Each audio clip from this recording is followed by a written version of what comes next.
बिस्मिल्लाहिर्रहमानिर्रहीम। अस्सलाम वालेकुम। आज का टॉपिक है comparison of various definitions of economics. इससे पहले हमने इकनॉमिक्स की डिफिनीशंस पढ़ी थी, वो एक इंट्रोडक्शन था, उसमें हमने 2-3 डिफिनीशंस पढ़ी थी, लेकिन वो ब्रीफली नहीं थी, वो सिर्फ उनकी आउटलाइंस थी, डिफिनीशंस थी। इस टॉपिक में हम इन तमाम डिफिनीशंस को पढ़ेंगे ब्रीफली और इन आखिर में इन तमाम डिफिनीशंस का कंपैरिजन करेंगे। तो चलते हैं पहली डिफिनीशन की तरफ। पहली डिफिनीशन है Adam Smith definition of economics. Adam Smith को फादर ऑफ इकनॉमिक्स या फाउंडर ऑफ इकनॉमिक्स भी कहा जाता है। ये स्कॉटलैंड का नेशनल था और ये क्लासिकल इकोनॉमिस्ट है। क्लासिकल इकोनॉमिस्ट वो इकोनॉमिस्ट हैं जो बिल्कुल स्टार्ट वाले हैं, जो रिवायती हैं, क्लासिकल बिल्कुल स्टार्ट वाले, जो जो जिनसे इकनॉमिक्स स्टार्ट हुई है, वो क्लासिकल इकोनॉमिस्ट है। फिर इनके फॉलोअर्स भी हैं क्लासिकल इकोनॉमिस्ट के, जो इनको फॉलो करते हैं, जो ये समझते हैं कि क्लासिकल इकोनॉमिस्ट और इनकी थ्योरीज जो है वो एक्यूरेट थी। तो आदम स्मिथ ने अपनी एक किताब लिखी थी 1776 में, जिसको हम शॉर्टली कहते हैं वेल्थ ऑफ नेशंस। इस किताब में आदम स्मिथ ने इकनॉमिक्स को डिफ़ाइन किया था किन अल्फाज में? Economics is science of wealth. Adam Smith के मुताबिक इकनॉमिक्स दौलत का इल्म है। तो दौलत मैंने पहले लेक्चर में बताया है वेल्थ के बारे में, वेल्थ की डिफिनीशन, वेल्थ को मैंने ब्रीफली डिफ़ाइन किया कि वेल्थ में कौन कौन सी चीज़ें आती हैं। तो वो लेक्चर आप देख लें तो आपको वेल्थ की समझ आ जाएगी। तो wealth, economics is a science of wealth. Economics जो है वो वेल्थ की साइंस है। तो इसमें आदम स्मिथ ने चार चीज़ों पर फोकस किया: production of wealth, exchange of wealth, distribution of wealth और आखिर में कंजम्पशन ऑफ वेल्थ। देखिए, प्रोडक्शन ऑफ वेल्थ के वेल्थ कैसे प्रोड्यूस होती है, कैसे हम वेल्थ को प्रोड्यूस करते हैं, कैसे हम उसको बनाते हैं। देखें, how different goods and services are produced with 4 factors of production. ये याद रखें कि इकनॉमिक्स में जो भी चीज़ होगी, जो भी गुड होगी, जो भी कमोडिटी होगी, सर्विसेज होगी, वो 4 चीज़ों से मिलकर बनेगी: लैंड, लेबर, कैपिटल, ऑर्गेनाइजेशन। ठीक है, लैंड ज़मीन, लेबर मेहनत मतलब मज़दूर, कैपिटल सरमाया और ऑर्गेनाइज़र या ऑर्गेनाइजेशन जो बंदा उसको ऑर्गेनाइज करता है या जिस कारखाने में, जिस फार्म में वो बनती है, वो ऑर्गेनाइजेशन है। तो ये चारों फैक्टर्स ऑफ प्रोडक्शन मिलते हैं तो इससे कमोडिटीज़ बनती हैं। तो ये आदम स्मिथ के मुताबिक पहला वेल्थ को पहले हम ये देखते हैं कि वेल्थ प्रोड्यूस कैसे होती है। दूसरा हम देखते हैं कि एक्सचेंज ऑफ वेल्थ। वेल्थ को हमने प्रोड्यूस कर लिया, अब हम उसको एक्सचेंज कैसे करते हैं, how people exchange there surplus goods and services. जैसे एग्जांपल ही हम इसकी एक ऐसे एग्जांपल लेते हैं कि एक फार्मर है और वो वीट जो है वो उगाता है। तो वो वीट उगाता है, वो जितनी वीट उगाता है वो सारी यूज़ नहीं करता, बल्कि वो सरप्लस होती है, उसके पास इजाफी होती है, कुछ खुद इस्तेमाल कर लेते हैं, बाकी जो इजाफी होते हैं उसको फिर एक्सचेंज करता है। उसके बदले उसको जो बाकी चीज़ें चाहिए होती हैं, जैसे कि ज्वार है या बाकी जो जितनी चीज़ें, दालें हैं या घी है या बाकी जितनी उसकी ज़रूरियात हैं, शूज़ हैं, क्लॉथ्स हैं, तो वो उनके लिए उसको फिर एक्सचेंज करता है। तो इसको कहते हैं एक्सचेंज ऑफ वेल्थ। तीसरा है डिस्ट्रीब्यूशन ऑफ वेल्थ, कि वेल्थ डिस्ट्रीब्यूट कैसे होती है, how income is distributed in form of rent, wages, interest and profit. देखें, मैंने आपको बताया 4 फैक्टर्स ऑफ प्रोडक्शन है: लैंड, लेबर, कैपिटल, ऑर्गेनाइजेशन। तो लैंड का जो रिवार्ड है, लैंड का जो रिवार्ड है उसको हम कहते हैं रेंट, किराया। जैसे हमने किसी ज़मीन पर कारखाना लगाया तो उस ज़मीन का हमने रेंट देना होगा, किराया देना होगा। वेजेस, लेबर का जो है, लेबर का ये रिवार्ड है। और कैपिटल का रिवार्ड जो है वो इंटरेस्ट है। ठीक है, आपने सरमाया लगाया, किसी से पैसे लिए, तो उस पर फिर आपको इंटरेस्ट देना पड़ेगा। और ऑर्गेनाइजेशन, जो कारखाना है, जो कारखानादार है या जो फर्म है, वो फिर जो चीज़ बेचेगी उसका फिर क्या लेगी? प्रॉफिट की फॉर्म में उसका रिवार्ड उसको मिलेगा। तो कहता है आदम स्मिथ कहता है कि हम इकोनॉमिक्स में ये भी पढ़ते हैं कि वेल्थ डिस्ट्रीब्यूट कैसे होती है, मतलब इन 4 फैक्टर ऑफ प्रोडक्शन को कैसे इनका रिवार्ड मिलता है। और आखिर में आदम स्मिथ कहता है consumption of wealth, how people consume their incomes and of goods and services. ठीक है, तो मतलब गुड्स एंड सर्विसेज पे वो लोग अपनी इनकम कैसे कंज्यूम करते हैं, उनका मैनर क्या है।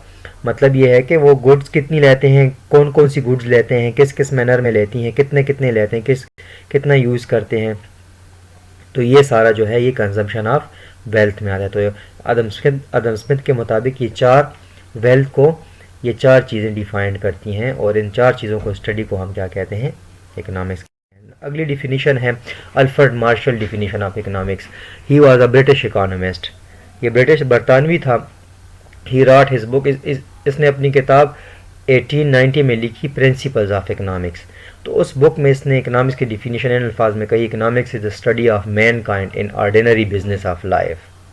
ठीक है, मतलब इंसान का जो आम जिंदगी है उसमें इंसान का जो मुतालिया है, उसकी जो स्टडी है, उसको हम इकोनॉमिक्स कहते हैं। मतलब आम ज़िंदगी यही है कि वो सुबह उठता है, क्या खाता है, क्या पीता है, क्या पहनता है, ये सारी चीज़ें जो हैं इसको इकोनॉमिक्स कहते हैं। Economics examine that part of life which most closely connected with attainment and with use of material requisites of wellbeing. देखें, इसने मटीरियल रिक्विजिट्स, मटीरियल मतलब जो मादी अशिया हैं, मटीरियल रिक्विजिट्स का मतलब मादी अशिया जो हमें नज़र आती है, जिनको हम टच कर सकते हैं, मटीरियल। इसने सर्विसेज को इग्नोर किया है। सर्विसेज भी तो एक कमोडिटीज़ में आती हैं, तो इसने सिर्फ गुड्स को फोकस किया है कि मतलब ये है कि हम गुड्स की स्टडी जो है वो इकोनॉमिक्स है। तो इसी वजह से इसको क्रिटिसाइज़ भी बाद में किया गया है। He was criticise for world material requisites tangibles, देखें जिसको हम टच कर सकें, and he ignored non material item services, उसने सर्विसेज को इग्नोर किया। तो इस वजह से इसकी डिफिनीशन को परफेक्ट डिफिनीशन नहीं माना गया और बाद में इस पर तनकीद की गई। अगली डिफिनीशन है लायनल रॉबिन्स की। तो ये लायनल रॉबिन्स की डिफिनीशन जो है ये अच्छी डिफिनीशन है, इसको हम किसी हद तक परफेक्ट मानते हैं। ये भी ब्रिटिश था और इसने 1932 में अपनी बुक लिखी थी nature and significance of economics science. तो इसकी डिफिनीशन ये थी, economics is a science which studies human behaviour as a relationship between ends and scarce means which have alternative use. देखें, science which studies human behaviour, देखें ये human behaviour को study करती है इकोनॉमिक्स। हमारा बिहेवियर क्या हो सकता है, हमारा बिहेवियर ये हो सकता है कि हम खरीदते वक्त क्या बिहेवियर अपनाते हैं, हम कैसे खर्च करते हैं, हम कैसे प्रोडक्शन करते हैं, ये बिहेवियर है। As a relationship between ends and scarce, देखें एंड्स एंड स्केयर्स मीन्स, देखें मीन्स जो हैं ये स्केयर्स हैं मतलब नीचे मैंने इसको फिर डिफाइन भी किया है कि हमारे मीन्स जो हैं, ज़राए जो हैं वो स्केयर्स हैं, वो नायाब हैं, वो लिमिटेड हैं। विच है अल्टरनेटिव यूजेज, देखिए अल्टरनेटिव यूजेज इसके मुतबादिल यूज़ हैं। मुतबादिल का मतलब ये है कि अगर आपके पास रिसोर्सेज हैं, पैसे हैं, तो उसको आप एक चीज़ पे यूज़ कर सकते हैं। ऐसे नहीं हो सकता कि आप 5 रुपए पे एप्पल भी ले रहे हैं 5 रुपए किलो और 5 रुपए किलो गावा मिल रहे हैं, अमरूद मिल रहे वो, तो आप दोनों चीज़ें 5 रुपए से ले नहीं, इसको अल्टरनेटिव यूज़ करेंगे, या गावा लेंगे या एप्पल लेंगे। तो या जो है ये अल्टरनेटिव के लिए। Human wants are limited and resources are, देखो सिंपली हम इस तरह कह सकते हैं रॉबिन्स की डिफिनीशन को कि ह्यूमन वांट्स आर लिमिटेड, इंसान की ख्वाहिशात वो ये अनलिमिटेड है। Human wants are unlimited and resources are limited, इसको ज़रा ठीक कर लें, ये अनलिमिटेड है। इंसानी ख्वाहिशात जो है वो लामहदूद हैं और इंसानी ज़राए जो हैं मतलब पैसे कमाने के ज़रिए जो हैं वो क्या हैं, लिमिटेड हैं। अल्टरनेटिव यूजेस, देखिए अल्टरनेटिव यूजेस का क्या मतलब है, a resource can be used for multiple purposes. ठीक है, तो एक चीज़ को हम मल्टीपल पर्पसेज के लिए यूज़ कर सकते हैं। मैंने आपको बताया, या आप एप्पल भी ले सकते हैं, गावा भी ले सकते हैं, हाँ, इससे मीट भी ले सकते हैं, ये भी तो इसके अल्टरनेटिव मल्टीपल पर्पस है, लेकिन लेंगे आप सिर्फ एक ही चीज़, क्योंकि एक से ज़्यादा नहीं ले सकते। अच्छा, अब चलते हैं आखिर मॉडर्न डिफिनीशन ऑफ इकोनॉमिक्स की। ये पॉल एस सैमुअल्सन ने की थी। ही वाज अमेरिकन इकोनॉमिस्ट, ये अमेरिकन था। ही गिव्स हिज डिफिनीशन इन 1948। ठीक है, रॉबिन्स की 1932 में थी, इसकी 48 में थी, ये उससे बाद में आया है। तो ये लेटेस्ट डिफिनीशन है। Economics is a study of how societies use scarce resources to produce valuable commodities. देखें, वही रॉबिन्स की तकरीबन डिफिनीशन है, लेकिन अल्फाज इसने बदल दिए हैं कि सोसाइटीज़, माशरे कैसे स्केर्स रिसोर्सेज को, महदूद ज़राए को कैसे इस्तेमाल करके कीमती चीज़ें बनाते हैं। कीमती चीज़ों का मतलब वो है जिनकी डिमांड ज़्यादा है, valuable commodities, and distribute them, और तकसीम करते हैं among different people. Different people का मतलब वो है जो लोग उसको डिमांड करते हैं। अब मुझे मैंने एक चीज़ की डिमांड नहीं की, तो मेरे वो डिस्ट्रीब्यूट नहीं होगी वो चीज़ मुझे नहीं मिलेगी, क्योंकि मैंने डिमांड नहीं की। तो जो लोग डिमांड करते हैं उनमें वो चीज़ें तकसीम हो जाती हैं। His definition is modern view of Robins definition. देखें, ये रॉबिन्स की डिफिनीशन है, लेकिन ये मॉडर्न व्यू है। अच्छा, अब कंपैरिजन है इन सब डिफिनीशंस का। The question is which definition is more accurate and which one is wrong. ठीक है, सवाल ये है कि ये 4 डिफिनीशन हमने पढ़ ली हैं, तो इसमें कौन सी ज़्यादा ठीक है, कौन सी ज़्यादा एक्यूरेट है, मतलब दुरुस्त है, और कौन सी गलत है। देखिए, तो इसमें लिखा है मैंने, नो वन इज़ रॉन्ग, कोई भी गलत नहीं है। It's just the matter who defined economics in the most comprehensive way and to the point. ठीक है, किसी ने इकोनॉमिक्स को कम्प्रीहेंसिव वे, मतलब ये है कि किसने कितना वजाहत से और टू द पॉइंट बातें की हैं, बस ये बात है। किसी की गलत कोई भी नहीं है, किसी की डिफिनीशन जो है वो टू द पॉइंट है, अच्छी है, समझने वाली है, और किसी की ऐसी है कि जो टू द पॉइंट नहीं है, बल्कि वो, जैसे मैंने आपको बताया कि वो मार्शल ने एक चीज़ को, सर्विसेज को इग्नोर किया था, तो टू द पॉइंट नहीं थी। टू आदम स्मिथ, एक, अब देखें, अब 4 डिफिनीशन है, एक पैराग्राफ है मैंने लिखी है। To Adam Smith, economics deals with wealth. ठीक है, आदम स्मिथ की डिफिनीशन होगी। To Alfred Marshall, economics deals with material requisites. ठीक है, टेंजेबल्स मतलब गुड्स, सिर्फ गुड्स, सर्विसेज नहीं। To Lionel Robbins, economics deals with the scarce means and multiple ends.